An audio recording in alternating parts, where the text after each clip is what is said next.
নমস্কার নমস্কার স্যার। আমার সাথে রয়েছেন ডক্টর সুনীল বরণ Das Chakraborty, senior gastroenterologist and hepatologist, Ruby general hospital. World hepatitis day, hepatitis awareness নিয়ে আমাদের এই কিছু সেশনস আমরা রুবি জেনারেল হসপিটালের তরফ থেকে অর্গানাইজ করেছি। তার কারণ হচ্ছে যে যত অ্যাওয়্যার মানুষ হবেন, যত সচেতন বা সতর্ক মানুষ থাকবেন, তত তাড়াতাড়ি হয়তো আপনার ট্রিটমেন্টের রাস্তা আপনি নিজেই খুলে নিতে পারবেন। এবং সেই কারণেই আজ এই অ্যাওয়ারনেস সেশন বা এই টক উইথ স্পেশালিস্টস হেপাটাইটিস ডে আমরা আয়োজন করেছি।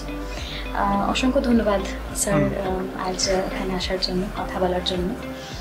নমস্কার। প্রথমেই জানাই ওয়ার্ল্ড হেপাটাইটিস ডে যেটা আমরা পালন করি, এটা বেসিক্যালি একটা দিবস, যে দিবসটাতে আমরা পুরো পৃথিবী জুড়ে হেপাটাইটিস নিয়ে একটা অ্যাওয়ারনেস ক্যাম্পেইন করি। তার মানে এই নয় যে একটা দিনেই আমরা শুধু করব। এই দিনটা আমাদের একটা সূচক, যেটা যে আমরা প্রত্যেক দিনেই আমাদের এটাকে চালু রাখতে হবে, এই অ্যাওয়ারনেস ক্যাম্পেইনটাকে। তবেই আমরা একসময় হেপাটাইটিস মুক্ত পৃথিবী তৈরি করতে পারি সেটা।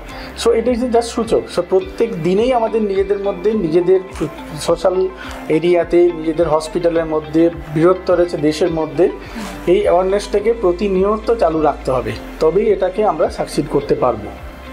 স্যার তাহলে শুরুতেই আমি যদি জিজ্ঞেস করি, হেপাটাইটিস জিনিসটা কি?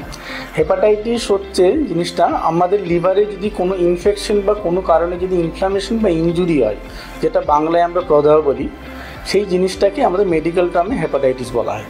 সেই হেপাটাইটিসটার অনেকগুলো কারণ থাকতে পারে। তার মধ্যে একটা ভাইরাল হেপাটাইটিস, যেটা আমরা কমনলি পাই। এছাড়াও আমাদের অন্যান্য কারণও হয়, কিছু ড্রাগ থেকে হতে পারে, অন্যান্য ইনফেকশন থেকে হতে পারে, ঠিক আছে, কিছু কিছু অটো ইমিউন জিনিস আছে, ডিজিজ আছে, সেগুলো থেকে হতে পারে। ওয়ার্ল্ড হেপাটাইটিস ডিতে আমরা মূলত কনসেন্ট্রেট করি যে ভাইরাল রিলেটেড যে ভাইরাল হেপাটাইটিসগুলো হয়, এবং কিছু কিছু ভাইরাল হেপাটাইটিস যেগুলো ক্রনিসিটিভাবে আমাদের বডিতে থেকে যায়, এবং যেগুলো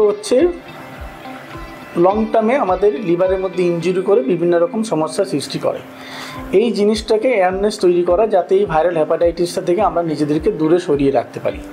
এই হেপাটাইটিস ডিটাকে সূচক হিসাবে তৈরি করে আমরা এটাকেই পুরো বিশ্বের মধ্যে ছড়িয়ে দেওয়ার চেষ্টা করি। হেপাটাইটিস হয় যখন, যেমন আপনি বলেন কিছু ইনফেকশন থেকে হতে পারে লিভারে, কিন্তু লিভার হেলথটা কেন ইম্পর্টেন্ট, এটা সকলের হয়তো বোঝাটা খুব জরুরি। আমাদের শরীরের প্রত্যেকটা অর্গানই প্রত্যেকের নিজস্ব অনেক ফাংশন থাকে, এবং এগুলো প্রত্যেকটা ইন্টার রিলেটেড। লিভার আমাদের শরীরের একটা অঙ্গ, যেটা অনেকগুলো ফাংশন তৈরি করে, কাজ করে। যেমন শরীরের মধ্যে কোনো যদি টক্সিক জিনিস ঢোকে, তার একটা পার্ট হচ্ছে লিভার দিয়ে আমাদের বার করা। যেমন কিডনি একটা হেল্প করে, তেমনি লিভারও করে। লিভারে আমাদের কিছু কিছু প্রোটিন সিনথেসিস করে, যেগুলো অন্য জায়গা থেকে তৈরি হয় না। So liver is a very essential part. Liver কিছু কিছু আমাদের সিক্রেশন তৈরি করে, যেগুলো আমাদের ডাইজেশনের জন্য প্রতিনিয়ত দরকার হয়। So it is a very essential part, আমাদের শরীরে দরকার। একটা প্রত্যেক দিন দৈনযাপনের সুস্থভাবে জীবনযাপন করার জন্য লিভারকে সুস্থ রাখা খুব দরকার। তাহলে যখন একটা ইনফেকশন থেকে হেপাটাইটিস হচ্ছে লিভারে, প্রিভেনশনের কি কোনো এফেক্টিভ স্ট্র্যাটেজি আছে? হেপাটাইটিস আমরা যেটা ভাইরাল হেপাটাইটিস বলি, সেটা মূলত এ, বি, সি এবং ই মেন কারণ। ডি ইউজুয়ালি বি এর সঙ্গে অ্যাসোসিয়েটেড থাকে, এবং এর মধ্যে বি এবং সি যেটা ক্রনিসিটি থেকে যায়, যেটা ওভার দ্য টাইম অনেক বছর ধরে, ধরুন ডিকেডস, একটা ক্রনিক লিভার ইঞ্জুরি করতে করতে সিরোসিস অফ লিভার বা লিভার ক্যান্সারের দিকে পৌঁছায় নিয়ে গিয়ে। সো এই জিনিসগুলোকে প্রত্যেকটাকেই আমরা প্রিভেন্ট করার আমাদের হাতে যথেষ্ট জিনিসপত্র আছে, যেটা দিয়ে আমরা এগুলোকে প্রিভেন্ট করতে পারি। আমাদের শরীরে আসা যে কোনো একটা ভাইরাস তো ঢুকতে হবে বডিতে। সো কিছু কিছু আসে আমাদের খাদ্য বা জলবাহিত হয়ে, যেমন এ এবং ই। বি, সি হচ্ছে রক্তবাহিত হয়ে এইগুলো।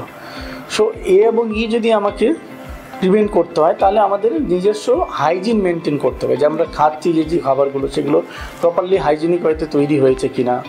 যেগুলো খুব কমন হয়, যে ওয়াটার সোর্স, একটা কমন ওয়াটার সোর্স থেকে হতে পারে, বাইরের রাস্তার খাবারের থেকে হতে পারে। অনেক সময় বাচ্চাদের ক্ষেত্রে স্কুলে আউটব্রেক দেখা যায়, যে একটা কমন সোর্স জল থেকে শুরু হলো। বাচ্চাদের নিজেদের মধ্যে একটা ক্রাউডেড জায়গাতে অনেক সময় একজনের হলে অন্যজন কন্ট্যাক্ট করার চান্সেস থাকে। সেই হাইজিনটাকে খুব ভালো মেনটেন করা দরকার নিজেদের সেলফ এবং আশেপাশে, এবং যেখানে বৃহত্তর অংশে যে জায়গাতে আমরা কাজ করছি সেই জায়গার পুরোটা। আর বি এবং সি হচ্ছে এটা রক্তবাহিত দিয়ে আসে। সো বি এর রক্তবাহিত মানে আমাদের শরীরে কোনোভাবে ঢুকছে, সেটা যে ইনফেকশন আছে যার শরীরে তার রক্ত আমার শরীরে কন্ট্যাক্ট হতে হবে। সো একটা নিডিল দিয়ে হতে পারে, যেটা আনপ্রোটেক্টেড, যেটা সেক্সুয়াল আমরা বলি কন্ট্যাক্ট থেকে, সেখান থেকে হতে পারে। এই জিনিসগুলোকে আমাদের সাবধানতা অবলম্বন করতে হবে। যেমন কোনো সিরিঞ্জ আমরা হসপিটাল সেটাপে এখন প্রত্যেক হসপিটালে এটা মানে মেনেই চলা হয় যে প্রত্যেকের জন্য প্রত্যেকের সেপারেট ইনস্ট্রুমেন্ট ইউজ করা হয়। কিন্তু কিছু কিছু জায়গাতে যেখানে হচ্ছে ধরুন খুব ভিড় থাকে বা কিছু জায়গাতে থাকে ড্রাগ অ্যাবিউজারদের ক্ষেত্রে, তারা একটা সিরিঞ্জ নিয়ে অনেকেই ইউজ করে। এইগুলোর ক্ষেত্রে দেখা যায় খুব কমনলি হচ্ছে হেপাটাইটিস বি, সি সঙ্গে HIV prevalence is very common this group of. So hepatitis B এর যদি না ভুল হয়ে ভ্যাকসিনেশন হয়, বাকি ধরনের হেপাটাইটিসেরও কি ভ্যাকসিনেশন হয়? How effective are this? Hepatitis B এর ভ্যাকসিনেশন ইজ খুব এফেক্টিভ, ভেরি মাচ এফেক্টিভ। এখন তো ইউনিভার্সাল যেটা ইমিউনাইজেশন প্রোগ্রামে হেপাটাইটিস বি ইনক্লুডই করা হয়ে গেছে, এই জন্য বাচ্চাদেরই দেওয়া হয়। মোর দেন 99% হচ্ছে প্রোটেকশন, যদি আমাদের অ্যান্টিবডি ঠিকমতো তৈরি হয় বডিতে।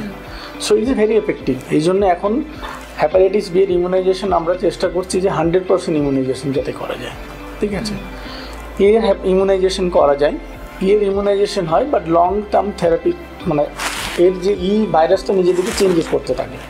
সো এদের ক্ষেত্রে রিপিটেড ভ্যাকসিনেশনের অনেক সময় দরকার হয়। সি এর ভ্যাকসিনেশন অ্যাক্টিভ হয়।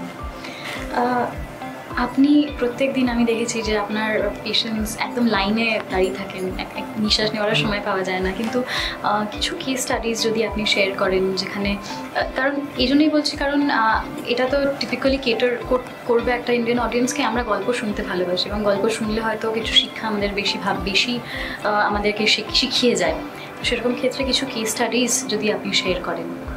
আমরা যদি হেপাটাইটিস বিই ধরি, হেপাটাইটিস বিটা তো দুরকমভাবে শরীরে ঢুকে দুটো জিনিস মানে দুটো প্রতিক্রিয়া তৈরি করে। একটা হচ্ছে অ্যাকিউট, মানে সঙ্গে সঙ্গে ঢুকলো সঙ্গে সঙ্গে তার মধ্যে ইনফ্লামেশন বা প্রতিক্রিয়া শুরু করে একটা অ্যাকিউট হেপাটাইটিস শুরু করতে পারে, আর একটা বডিতে ঢুকে ও বডির মধ্যে থেকে যায়, লো গ্রেড ইনজুরি করে, যেটাতে ক্রনিক হেপাটাইটিস হয়।